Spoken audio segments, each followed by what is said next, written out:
Olá, meus amigos. Estou aqui com a maior alegria novamente na Quantum Bio para apresentar um dos profissionais que faz parte aqui dessa equipe maravilhosa e próspera, que é o Dr. Carlos Braghini Júnior. Bem-vindo. Muito obrigado, Carlos. Prazer revê-la. Igualmente, enquanto a Quantum Bio prospera e tecnologicamente se destaca no Brasil, algumas empresas ainda ficam falando de crise. Mas aqui não tem crise não, porque aqui se trabalha sério, se trabalha com cientificismo, né? E com muito amor.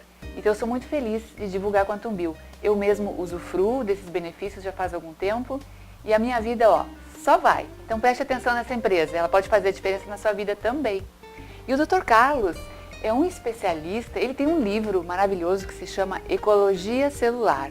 É uma oportunidade que você tem também de conhecer como funciona o seu corpo. Eu quero lhe perguntar sobre a parte energética da célula e a parte física. É sobre isso, mais ou menos, que você fala no seu livro, não é verdade? O meu livro ele faz uma abordagem, quer dizer, se a gente fosse pensar na história da medicina, no século XX, nós tivemos um grande avanço a partir de 1950, quando dois pesquisadores, Watson e Crick, descobriram a molécula do DNA, aquela dupla hélice. E quando eles descobriram a molécula do DNA, então a gente passou a entender e a acreditar que a nossa saúde e, por consequência, o nosso adoecimento dependia desse código genético. Então a gente diz que a segunda metade do século XX foi a era de ouro da genética, onde havia um determinismo, isso o que nós somos era determinado pelo código genético. Pela genética. A partir do momento que isso, provavelmente a maior parte das pessoas trazem isso na sua crença até hoje, acreditando que é tudo culpa da genética, ou porque foi meu pai, é da minha mãe, é familiar e uma série de coisas. Mas à medida que a ciência evoluiu, nós começamos a descobrir que esse determinismo genético, ele não existe. Ou, na verdade, talvez a gente tenha hoje marcadamente genético menos de 5% das doenças todas que nós conhecemos, ou pelo menos as mais prevalentes, quase a totalidade delas não é determinado pela genética, e sim determinado por outras coisas. São os estímulos epigenéticos, a palavra epi é de cima. Então, os estímulos acima da genética que determinam a nossa saúde. O que é acima da genética? Tudo que a gente faz, tudo que a gente come, tudo que a gente bebe, tudo que a gente passa no nosso corpo, tudo que a gente pensa. Então, então essas coisas são mais determinantes para a nossa saúde do que exclusivamente o código genético. E isso faz diferença. Então o livro ele aborda um pouco dessa ecologia das células, esses estímulos externos que atingem a célula e que fazem ela se expressar de maneira diferente, que fazem com que o nosso código genético se expresse de maneira diferente. Eu posso até dizer que talvez a cor dos meus cabelos, se os meus cabelos caem ou não, a cor deles, a cor dos meus olhos, certamente isso é genético. Mas eu não posso culpar o meu código genético por aquilo que eu me tornei, por aquilo que eu sou hoje. Quer dizer, há muito mais coisa por trás disso. Entre os fatores, doutor, que hoje em dia, eu vou citar 3 aqui, porque tem muitos, né? O que poderia estar ocasionando assim, um alto índice de doenças degenerativas, por exemplo? Alimentação, radiação ou pensamentos? Tá feia a briga? Certamente o grande modulador, se a gente fosse imaginar, o grande modulador da nossa saúde é a alimentação. O que a gente come. É o combustível. O que a gente come, porque isso é verdade, se a gente for analisar, o alimento que a gente tem hoje à nossa disposição, ele é muito menos nutritivo do que o alimento que os nossos bisavós e tataravós tinham disponíveis. Os ovos, as carnes, os frangos e os vegetais que eles consumiam eram muito mais nutritivos do que nós temos hoje disponível, do que nós consumimos. Então, isso já é uma questão. Por outro lado, nós temos imagina essa estatística, as mulheres, em média, mulheres que não cuidam não têm este cuidado, entram em contato, aplicam no seu próprio corpo cerca de 515 produtos tóxicos dia após dia, dia após dia. Imagina uma criança que começa a pintar a unha. Com que idade uma criança começa a pintar a unha hoje em dia? 9?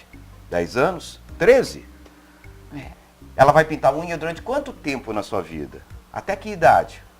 Então olha a quantidade as décadas que essa criança, então, que vai se tornando uma mulher, vai se submetendo e a quantidade de coisas que ela passa no corpo. Então, hoje nós temos um mundo mais poluído. Nós temos muito mais substâncias químicas que nunca fizeram parte da nossa história evolutiva, desde que chegamos à Terra. São substâncias químicas recentes e que, se a gente fosse analisar, essas substâncias elas são seguras. Não, não são seguras. Talvez dessas 20 e tantas mil substâncias químicas disponíveis que a gente tem hoje no dia a dia, talvez 5 ou 8 tenha trabalho científico mostrando uma certa segurança. De longo prazo, certamente nenhuma delas. Nenhuma delas. Essa é a primeira coisa. Então nós temos alimentação e toxicidade. Um outro ponto que você citou, radiação. Hoje qualquer um tem... É demais, né? Então, qualquer um pega no seu telefone celular e coloca no seu carro num programa um GPS que me leva daqui até outro lugar. E esse GPS sabe o que esse GPS está lendo, onde é que está esse computador, onde é que está essa... É que a gente não vê, doutor. Está lá em cima na estratosfera, lá num satélite. Então eu sofro essas influências de radiação também numa quantidade muito maior do que era 50 anos atrás. Então nós temos hoje, se qualquer um que abre seu computador, o seu celular e colocar ali a rede de Wi-Fi, vai pegar, eu desligo a rede de Wi-Fi da minha casa, tal, mas a sua rede de Wi-Fi da sua casa, se você pegar e desligar, quantas tem? Tem 20, 30 te circundando. Então nós temos um mundo que é mais poluído, sim. E terceiro, como você Quarto, falou, porque o senhor já citou 3. sim, mas eu incluí Mas a gente não está assustando vocês, não, tá? A gente só está começando. É que eu incluí o que você passa no corpo, porque tem uma lógica, a gente só poderia passar no corpo aquilo que a gente pode comer. Sério? Sim, eu só posso passar no meu corpo aquilo que é possível de comer. Se eu não posso comer isso, então eu não deveria passar no meu corpo, porque eu vou absorver. Vai absorver, faz todo sentido. Então é apenas mais uma via de absorção. Não é à toa que as pessoas usam o que eu uso como hidratante? É um óleo de coco, óleo de gergelim, um óleo de... São coisas que eu poderia comer. Maravilha. Então até a lógica. E terceiro que os pensamentos e crenças são grandes moduladores da nossa saúde também. As pessoas, tanto é verdade que quem trabalha com terapias corporais, a gente consegue ver, sem que eu expresse nada ou fale nada, você vai saber me ler. Você vai perceber se eu estou triste, se eu estou alegre, se eu estou ativo, se eu estou nervoso, se eu estou na defensiva. Se você estivesse me entrevistando de maneira mais agressiva, talvez eu tivesse uma postura mais defensiva e sem falar nada alguém poderia olhar e já ler o que está acontecendo comigo. Então pode ser dessa questão corporal. E se a gente imaginar, eu fico muito preocupado com meus pacientes e eu sempre digo a eles, aqueles pacientes que gostam de ficar assistindo o programa Mundo Cão pela televisão, desastre, morte, problema, crise, essa energia que paira, ela impacta pela nossa saúde, com a nossa saúde, sim, com certeza. Bem, a gente já viu que a gente tem muitas coisas para pensar e se preocupar, para pensar diferente o mundo realmente. Mas, doutor Braghini, e a Quantum Bio nesse processo todo? Em que ela pode nos ajudar e ajudar as pessoas que estão em casa? Da mesma maneira que eu falei que a gente trabalhou no século passado com um paradigma genético, o que nós estamos nos aproximando nesse século XXI, o que mudou é que nós estamos fazendo uma transição da área da saúde por um outro tipo de paradigma.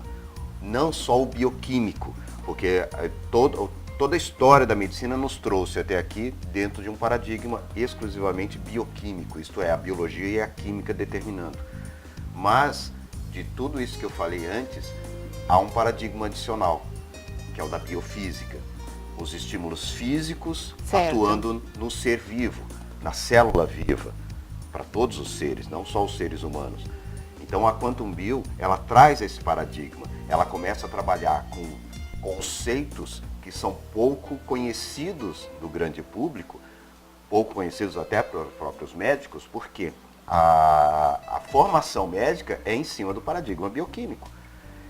Então, o que nós tentamos trazer, o que nós fazemos dentro da Quantum Bio, é trabalhar em cima de um paradigma biofísico e ensinar essas pessoas que nós precisamos mudar esse paradigma. É trazer a informação de como é que esse paradigma atua, o que a gente consegue fazer dentro do campo da biofísica. É um passo além, é um passo adicional, é um passo complementar, ele não é um passo diferente.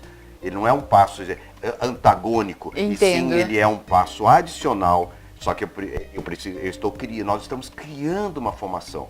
A Quantum Bio tem o seu curso de pós-graduação. Verdade. Nesse curso de pós-graduação, nós temos médicos, vários médicos participantes, médicos conceituados, estabelecidos, já dentro do seu campo de atuação, que estão aprendendo a pensar de uma maneira diferente, uma maneira nova, uma maneira biofísica.